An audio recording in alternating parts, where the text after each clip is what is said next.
Look at that right there. Even Nick Wild's playing Pokemon Go. Look at him. And Judy, she's down there like, bro, let's go. There's a Mewtwo or something down there. We gotta go and get him. We gotta go and get him. Cute little bunny. And he's just like, I gotta level up this guy right here. Like, hold on. Like, I gotta do this real quick. You know, I'm leveling them up. I just caught 2 Abras, and one has a CP of 197 and one has a CP of 23, so I want to train the one. She's like, yeah, whatever, but there's something over here. We gotta go get it. And he's like, okay. Pokemon Go is not some kind of random government-controlled conspiracy.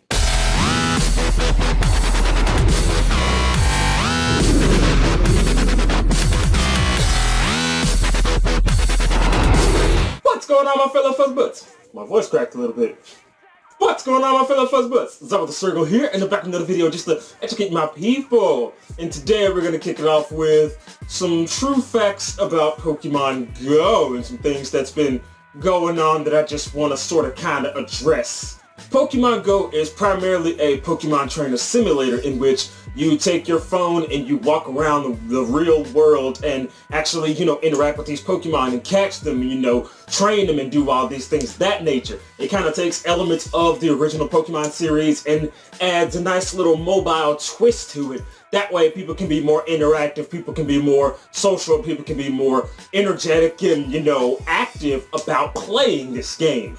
A common misconception is that teams Mystic, Valor, and Instinct are all at war with each other, when in theory that is not what is going on at all. I mean, yes, there's the separate teams and everybody's entitled to pick what team they're, gonna pick and represent that team, but it's not like because you pick this team then you just hate the other 2 teams. No, it's just like, just support your own team. And a lot of people think that it's like some kind of faction violence type thing, and it's not like that at all. I mean, yeah, we're competing for the gems, but it's friendly competition. It's not like it's, military brigade war and we're like holding down like areas of the city and like saying that, oh, you gotta be Team Instinct or you gotta be Team Valor to get into here, man. And if you're not, then you can turn yourself around and walk on out.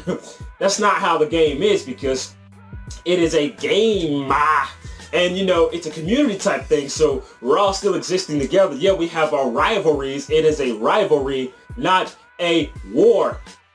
Yeah! Pokemon Go was not introduced in order to blind society while the government sneaks their little conspiracies and stuff into the world and all that. No, that's not what this is. And in fact, I would think that we're using Pokemon Go to kind of escape from that reality, because we know that it's a very, very, very scary and, evil world out there with all the, death and military destruction and, like all these terrorist bombings and stuff like that. That's very scary stuff, and we just kind of want to, blind ourselves to that fact and occupy our times, and Pokemon Go is a really good way to do that because so many people are playing it and it's a touch of our childhood, and it's coming to life, and we can actually interact with each other and be social and be happy and not worry about all these things, because we know that they're going to happen no matter what, so that if we're not worrying about that, then we're not going through all the stress that we deal with our lives, thinking about that, wondering if something's going to get randomly exploded or if a terrorist is going to run up to you or something like that.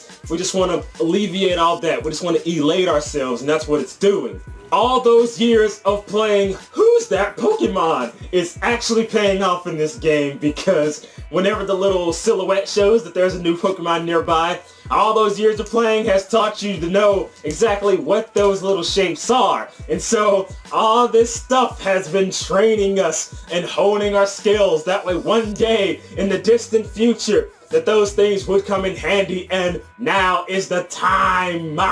Remember when Professor Oak said, there's a time and place for everything? That it's also implemented in this game, because there's already been reports of people getting hit by cars, having car crashes, walking into traffic, things of that nature, not being safe, and, that whole thing that Professor Oak would say is there's a time and place for everything. That kind of states that you're not supposed to be just mindlessly playing Pokemon Go. You're supposed to be aware of your surroundings and don't play it while you're driving and stuff like that. Listen to Professor Oak. He's been telling us this stuff for many, many years, and now we get to see it in action, and it's just such a wonderful thing. And to all the people who randomly hate on Pokemon Go, I just ask, Why? It's bringing communities together. It's getting people out there. All these introverts and antisocial people that, just stay reclusive. They're actually getting out and talking to people, expressing their emotions and actually having fun with actual face-to-face interaction for once. And that is a very beautiful thing. And